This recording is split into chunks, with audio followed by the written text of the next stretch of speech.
Drama sepak bola Indonesia antara profesionalisme dan kepentingan elit, yaitu adalah kalimat yang ditulis oleh Mas Oki ya. Mas Oki ini siapa nih, saya bacain profilnya. Oki Arlifan. Beliau adalah, nih disclaimer dulu dia bilang, bahwa saya seorang pelatih berlisensi UEFA. Dia adalah pelatih berlisensi UEFA sepak bola dan futsal. Saat ini melatih di Inggris dan tinggal di Inggris. Dalam postingan ini, saya tidak memiliki kepentingan dan keberpihakan kepada siapapun. Ini murni sebagai pecinta sepak bola tanah air yang mengamati perkembangan sepak bola Indonesia. Jadi Mas Oki ini menyampaikan beberapa kritik, sekaligus juga menginfokan kenapa Sintayong di dalam berkomunikasi itu cenderung lebih defensif, sehingga diartikan oleh orang-orang atau pengurus itu sebagai pelatih yang anti kritik atau keras kepala untuk menerima masukan. Ternyata Sintayong menutup diri untuk berkomunikasi dan menerima masukan dari orang luar itu ada sebabnya.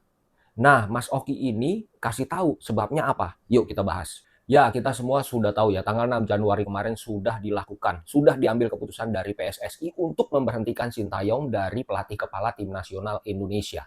Dalam catatan Mas Oki ini ada dua hal penting yang dikemukakan oleh Pak Erick Thohir. Kenapa Sintayong diberhentikan? Yang pertama adalah soal komunikasi, yang kedua adalah soal strategi. Saya sampaikan pendapat Mas Oki. Dalam poin pertama, saya sempat mendengar adanya ketidakharmonisan dengan beberapa pemain di ruang ganti, mulai dari skema dan style yang tidak cocok. Ada juga informasi bahwa STY terlalu keras kepala sehingga sulit menerima masukan dari pemain dan manajemen. Nah, ini sudah masuk ke sebabnya. Yang wajib dan patut diketahui adalah bahwa pelatih memiliki hak mutlak atas pilihan dalam tim. Jadi Mas Oki sangat setuju kalau pelatih itu mempunyai hak mutlak untuk mengambil keputusan di dalam tim, menyangkut formasi, taktik, dan lain-lain, maupun line up dan pemilihan pemain siapa yang harus main dan siapa yang nggak main. Seperti halnya waktu dilakukan Sintayong, kenapa dia tidak memasang Eliano Reinders? Contohnya itu. Namun yang saya lihat, ini menurut Mas Oki, adanya banyak campur tangan masukan kepada STY yang membuat alur informasi menjadi tidak kondusif.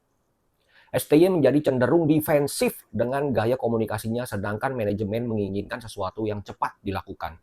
Kenapa hal ini terjadi? Karena banyaknya orang di sekitar ET atau Pak Erick Thohir yang memberi masukan ini itu seolah mereka paham betul apa yang harus dilakukan.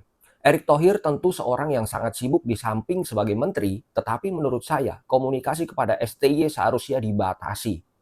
Hanya beberapa orang saja yang dapat mengakses. Kalau saya coba mengartikan apa yang disampaikan oleh Mas Oki ini, berarti selama ini STY dikepung dengan orang-orang yang berisik. Orang-orang itu ikut mengatur formasi apa yang harus diterapkan, siapa yang harus dipasang, dan style mainnya harus bagaimana. Mereka memberi saran kepada STY, memberi masukan, jadi berisik. STY ini sepertinya dianggap tidak paham apa-apa. Jadi harus dikasih masukan terus. Seorang pelatih kepala mempunyai hak mutlak. Tapi kenapa orangnya pada berisik? Akhirnya STY memilih untuk defensif secara komunikasi. Kalau digituin terus ya orang akan tersinggung. Saya bisa mengerti posisi Sintayong ketika di saat itu. Kita lanjut di pendapat Mas Oki. Apa yang ditampilkan dalam tayangan berita sebelum STY dipecat, kita bisa melihat beberapa exco berbicara seolah mewakili PSSI. Semakin seseorang ditekan, semakin dia defensif. Serangan dan tekanan bertubi-tubi membuat gaya komunikasi seolah menjadi lebih defensif dan memang itu faktanya. Ini yang harus Erick Thohir evaluasi. Jadi Mas Oki ini melihat yang terjadi di media sosial. Pejabat Exco akhir-akhir ini kan memang betul kan main podcast, menyatakan kritikan dan lain-lain. Seolah-olah mereka itu mewakili PSSI. Karena serangan itulah makanya STY memutuskan untuk lebih defensif dalam berkomunikasi. Jadi makin ditekan, STY makin keras kepala. Ya nggak salah juga. Dan Mas Oki di sini juga mengkritik. Kalau memang Pak Erick berani mengevaluasi STY, harusnya Pak Erick juga berani mengevaluasi tim Exco-nya itu. Karena bukan nggak mungkin nanti ada pelatih baru kalau diintervensi begitu, diberisikin terus, dia pun nggak betah. Yang terjadi apa? Komunikasinya babak belur lagi, yang disalahin pelatihnya lagi. Ini catatan dari Mas Oki. Pak Erick harus mau mengevaluasi tim Exco. Kita masuk ke poin kedua. Poin kedua adalah sosok pengganti STY. Kembali pada aturan pertama, bisakah pemain respect kepada pelatih baru? Tidak serta-merta dia pemain legend, kemudian semua menaruh hormat. Bisa melihat Wayne Rooney, Luis Milla, Frank Lampard, dan sederet nama legend yang gagal. Untuk mendapat respect dalam dunia kepelatihan, Anda harus membangun portfolio yang panjang. Itulah sebabnya mentor saya di awal bilang untuk meraih prestasi agar mendapat respect. Apakah pelatih berikutnya memiliki sederet prestasi? Nah, apakah Kluivert punya sederet prestasi? Ya, tentu teman-teman sudah bisa menilai sendiri. Kita berbicara World Cup, bukan piala keroncong AFF. Dari mulai pelatih hingga pemain semua bertabur bintang. Namun nama besar tidak cukup untuk meloloskan Indonesia ke Piala Dunia. Ini menurut Mas Oki. Kita lanjut. Siapapun yang akan melatih patut disimak rekam jejak kepelatihannya. Kita membutuhkan jenderal pelatih dengan pengalaman menang dalam berperang. Bukan sekedar terkenal. Jika ternyata pilihan pelatih jatuh kepada pelatih minim prestasi, maka ET perlu dipertanyakan. Siapa yang memberi masukan mengambil keputusan pelatih tersebut? Indonesia saat ini dijadikan ladang agen pemain dan pelatih untuk mencari peruntungan. Erick Thohir harus berhati-hati dalam menerima masukan baik dari exco atau agen asing.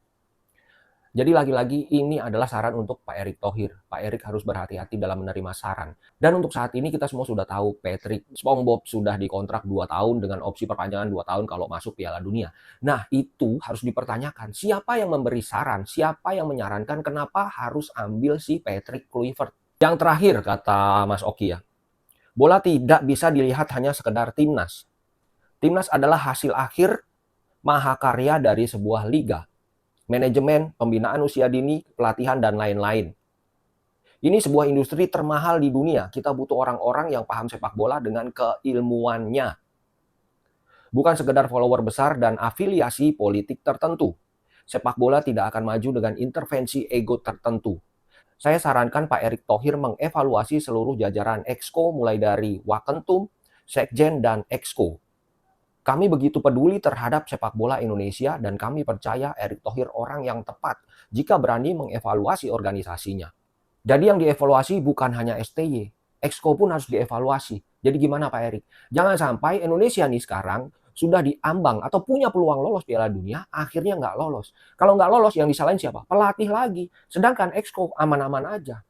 Exco ini juga pertanggungjawabannya apa? Jika ada kegagalan, apakah dia mundur? Apakah mereka mundur? Apakah mereka hanya menyalahkan pelatih? Ya ini yang harus jadi evaluasi untuk Pak Erick. Menurut Mas Oki begitu. Jadi kesimpulan dari apa yang dikemukakan oleh Mas Oki ini adalah pertama, ya sudah, STI sudah dievaluasi. Selanjutnya adalah pemilihan pelatihnya harus benar. Harus berdasarkan kriteria yang sudah ditentukan oleh PSSI, yaitu pengalaman melatih, deretan prestasi. Pokoknya sudah ada track record yang baik sebelum dia melatih di Indonesia. Yang kedua, jangan cuma berani evaluasi pada pelatih aja. Pak Erick Thohir juga harus berani mengevaluasi Exco. Karena kalau kegagalan ini terjadi lagi, yang disalahkan bukan cuma pelatih doang. Bisa juga tim Exco-nya. Bagaimana? Bahkan Mas Oki ini bilang, dia menulis lagi di Instagram, kalau saya boleh memilih, lebih baik saya mengganti Exco-nya daripada mengganti pelatih.